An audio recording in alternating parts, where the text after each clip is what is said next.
Hello and welcome back to another Weather video. Today we are talking about Tropical Depression 8, which has formed in the North Atlantic. Tropical Depression 8 currently has maximum sustained winds of 35 miles per hour, minimum central pressure of 1,013 millibars, and is moving north at 10 miles per hour. If this storm does form into a tropical storm, which it is expected to do within the next 6 hours, it will be Tropical Storm Gaston, right here. And it will be the 8th named storm of the Atlantic hurricane season. Now, this storm is projected to remain a tropical storm until sometime on Saturday, when it does form into a post-tropical cyclone either Saturday or Sunday. Now, while this storm is a tropical storm, it will take a slight curve to the east before sometime on Friday, Saturday, taking a sharp jog to the north and west before becoming post-tropical. And this storm could impact the Azores Islands as the storm is moving by, with the westernmost Azores Islands getting a 40 to 50% chance of receiving tropical storm force winds as of right now from the National Hurricane Center, with the earliest arrival time of those winds between Thursday at 8 a.m. and Thursday at 8 p.m. This is not the maximum amount on this chart, which is 60 to 70% chance, but is very close. And all but 2 of the main Azores Islands have at least a 5% chance of receiving tropical storm force winds as this storm makes its way to the east. So, here is the current satellite imagery of this storm. You can see that the storm has most of its convection, those thunderstorms, on the northern side, and you can see the center of rotation is right in here, and we have some outer bands going on as well, but isn't really the tropical storm look that we look for, but it's very, very close. As mentioned earlier, if the storm does form, it will be Tropical Storm Gaston. There's the pronunciation there. Now, here is our global hurricane models.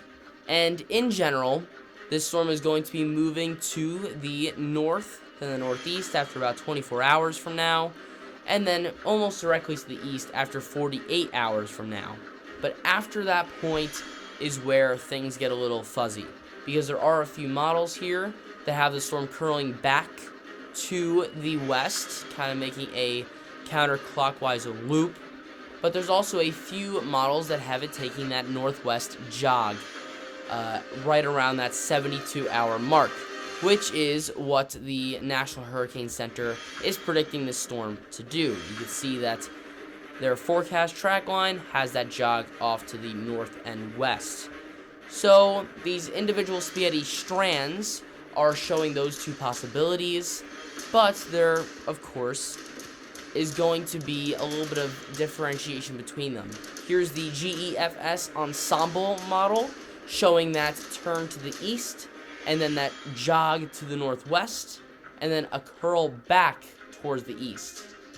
The GEPS is just showing that turn to the east right now, a little bit shallower than the GEFS and our global hurricane models. And the European ensemble is showing that curve to the east and maybe even curling back into the west just a little bit. Finally, this is the most important part, our intensity guidance. Now, most models have this becoming a tropical storm very soon, if not in the next few hours.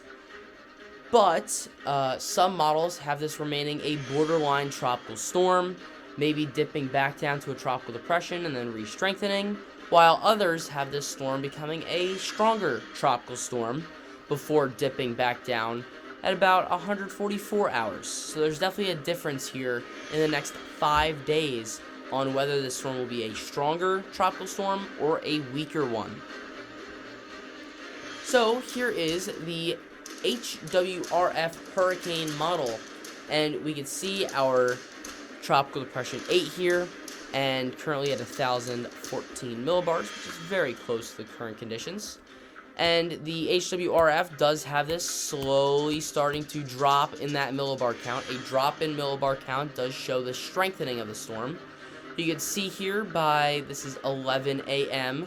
Wednesday Eastern Time, it is down to 1,005 millibars and reaches its peak millibar count here right around 2 p.m. on Wednesday at 1,004 millibars before eventually making that turn to the east. You can see some of the Azores Islands right here, and then making that sharp jog to the left, or the west, starting here at 11 a.m. Eastern on Friday, making that turn, sharp turn, and then heading back to the east, kind of hovering around some of the Azores Islands.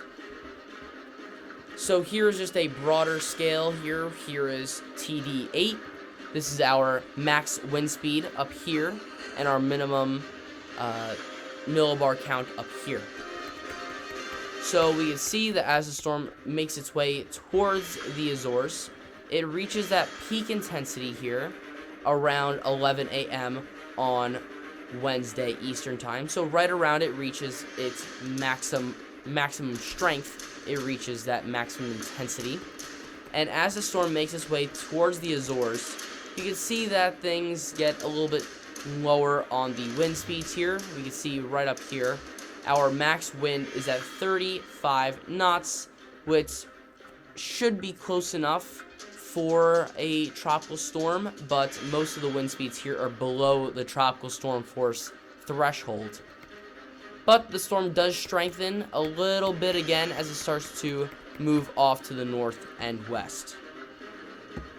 Finally, here is the European model showing this storm having that close encounter with the Azores, then getting picked up by this high pressure, strong high pressure, and taking a little bit of that jog to the northwest. But the European model does have it getting pushed further to the south as well, which will keep it around the Azores a little bit longer.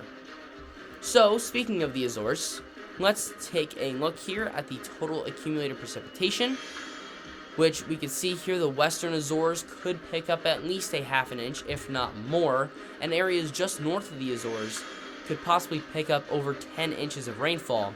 So we definitely have to be on the lookout for that on the islands, maybe some flood issues, a concern there. But that is all the information that I have for Tropical Depression 8 at the moment. Stay tuned here for any updates on the North Atlantic hurricane season, as I will be making updates all year. But thank you guys for watching. I'll see you guys next time.